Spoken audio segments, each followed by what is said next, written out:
This video is how to run our Explore page and search feature. First, you can see the featured creator section, which is based on dedication and sales. We will be adding more. Next is how to register and more about Dirty Merch. And if you keep scrolling down, you can see the Explore page with all of our creators, their socials, their stores.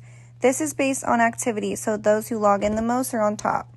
As an example, we're going to click on the 52 more items in Allie's store, and it brings you straight to her store with all of her products, the description, the prices. And if you scroll up, you can search in her store by product. So here is bras for an example. And at the top of every creator store, you can see request an item button. And this is where you would request any customs. Back to the home page, you can see you can search by product type. And these are all the labels our creators use to describe their products in their stores. So if you click one, this store will come up of those selling that particular item. So it's important our creators label accordingly so that their store comes up.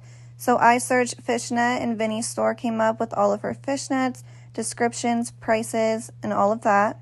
Buyers can also search by a creator's name. So I'm going to search Sugar and Spice, one of our top creators, and it brings you straight to her store. And that is mainly all the important stuff. Let us know if you have any questions or feedback.